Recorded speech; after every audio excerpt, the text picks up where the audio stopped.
নিত্যপণ্যের দাম মনিটরিংয়ে চট্টগ্রামের রিয়াজউদ্দিন বাজারে অভিযান চালাচ্ছে ভোক্তা অধিকার সংরক্ষণ অধিদপ্তর। এই মুহূর্তে সেখানে আছেন রিপোর্টার শফিকুল আলম। সরাসরি যাচ্ছি তার কাছে।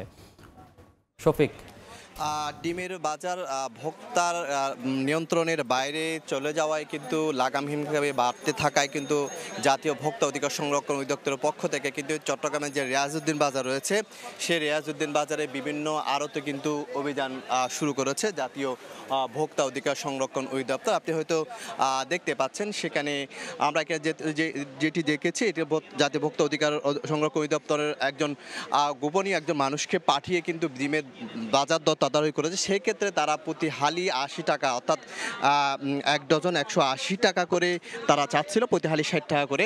এবং যার প্রেক্ষাপটে কিন্তু জাতীয় ভোক্তা অধিকার সংরক্ষণ অধিদপ্তর এখানে এসেছে, তারা প্রতিটি ডিম অর্থাৎ পাইকারিতে প্রতিটি ডিম ২ টাকারও বেশি লাভ করছে এমন তদারকি পেয়েছে। এবং পাশাপাশি যে মূল্য তালিকা টাঙানো হয়েছে সেটি পুরনো মূল্য তালিকা, অর্থাৎ গতকালে যে রেটটি ছিল সেটি কিন্তু টাঙানো হয়েছে।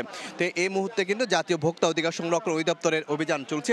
আমরা প্রাথমিকভাবে আপনারা এখানে গোপনীয়ভাবে মানুষ পাঠিয়েছিলেন বাজার তদারকি করার জন্য, এখন কি অভিযোগ পেলেন? আসলে আমরা দেখলাম যে উনি তো আসলে দাম বেশি চেয়েছেন। এক খালি ডিমের দাম চেয়েছেন ৬০ টাকা, আর যদি ডজন নেয় ১৭০ টাকা চেয়েছেন উনি। তো তারপরে আমরা এসে তো ওনার মূল্য তালিকা দেখলাম না, এবং উনি যে চেয়েছেন এটাও অস্বীকার করলেন। কিন্তু একটা বিষয় একটা পর্যায়ে স্বীকার করেছেন যে এক ডজন ১৭০ টাকা চেয়েছেন। তাহলে যুক্তিই বলে যে হালি যদি বিক্রি করে তাহলে আরও বেশি চাইবেন, তার মানে এক হালি ডিমের দাম ৬০ টাকা ধরে ১৮০ টাকা হয় তার ডজন। তো তাহলে আমরা দেখলাম যে ১৮০ টাকা ডজন যদি উনি বিক্রি করেন তাহলে প্রতি ডিমে ওনার ২ টাকা ১ পয়সা করে ওনার প্রফিট হচ্ছে, অথচ আগে প্রফিট করতেন ৩০ পয়সা করে।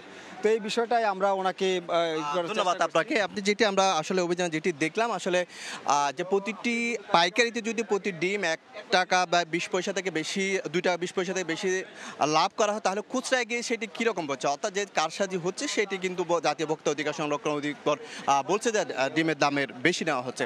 এই ছিল আমার সর্বশেষ তথ্য। সরাসরি যুক্ত ছিলাম চট্টগ্রামের রিয়াজউদ্দিন বাজার থেকে।